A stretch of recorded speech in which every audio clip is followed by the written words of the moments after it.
மாநாடுன்னா பரபரப்புக்கு பஞ்சமா இருக்கும். இந்த நிலையில பொதுவாகவே எதிர்க்கட்சிகள் நடத்தக்கூடிய மாநாடு அது எந்த காலத்துல இருந்தாலும் இங்க வாகனங்கள் அனுமதிக்கப்பட்டதில்லைங்கிற குற்றச்சாட்டு எழும்.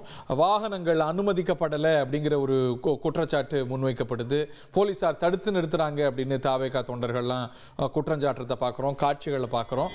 இது பற்றிய கூடுதல் விவரங்களோடு சதீஷ் முருகன் நம்மோடு இணையறார். Sathish, over to you.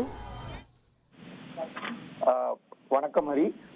Time ஆக ஆக அந்த பகுதியில அருகாமையில் இருக்கக்கூடிய மாவட்டங்கள்ல இருக்கக்கூடிய தொண்டர்கள் கடைசி நேரத்துல சென்றலாம். அந்த மதுரையை சுற்றி இருக்கக்கூடிய மாவட்டங்கள்ல இருக்கவங்க அருகாமையில் இருக்கக்கூடிய பகுதி என்பதால் காலம் தாமதப்படுத்தி கிளம்பலான்னு கிளம்பி வந்த சூழல் காரணமாக தற்பொழுது அந்த பகுதியில போக்குவரத்து நெரிசல் ஏற்பட்டிருக்கு. அந்த போக்குவரத்து நெரிசல் காரணமாக சிறுகனூர் என்கிற பகுதியில வாகனங்கள் தடுத்து நிறுத்தப்பட்டிருக்கின்றன. குறிப்பாக காவல்துறையினர் இந்த வாகனத்தை தடுத்து நிறுத்தி இதற்கு மேல் உள்ளே செல்வதற்கு அங்க வழி கிடையாது, வாகனங்கள் நிறுத்துவதற்கும் இடம் கிடையாது, எனவே மாற்று பாதையில செல்லுங்க, இல்லாட்டி வேற ஏதாவது ஏற்பாடு பண்ண சொல்லி கேளுங்கன்னு சொல்லி அங்க வந்திருக்கக்கூடிய தொண்டர்கள் கிட்ட அவங்க ரெக்வஸ்ட் பண்றாங்க. அதை ஏற்க மறுத்து தொண்டர்கள் காவல்துறையோட வாக்குவாதத்தில் ஈடுபடுறாங்க. குறிப்பாக காவல்துறையினர் அங்க இருக்கக்கூடிய நிலவரம், அதாவது உடனுக்குடன் அந்த பகுதியில் சுற்றி இருக்கக்கூடிய ஒரு 15 கிலோமீட்டர் தொலைவில் இந்த போக்குவரத்து நெரிசல் ஏற்பட்டு விடக்கூடாது என்று அந்த இணைப்பு சாலைகள், தேசிய நெடுஞ்சாலை, மாநில நெடுஞ்சாலை பகுதிகளில் அப்பப்ப ஏற்படக்கூடிய அந்த போக்குவரத்து அதிகரிப்பு காரணமாக வாக்கி டாக்கி மூலியமா உடனுக்குடன் தகவல் தெரிவிக்கப்பட்டு வருகிறது.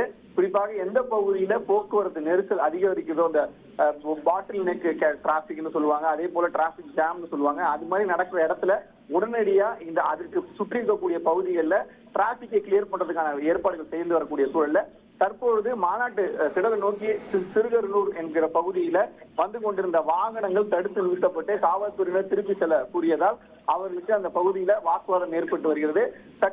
சிறிது நேர வாக்குவாதத்திற்கு பிறகு மீண்டும் அந்த பகுதியில வாகனங்கள் அனுமதிக்கப்பட்டதால் தற்பொழுது ஆமை போல் அந்த பகுதியில வாகனங்கள் ஊழ்ந்து செல்லக்கூடிய காட்சியில நம்மால் பார்க்க முடிகிறது. காவல்துறையினரும் தொண்டர்களுக்கும் இடையே தற்பொழுது அதிக அளவில் அந்த வாகன நிறுத்துமிடமும் நிரம்பிவிட்டது.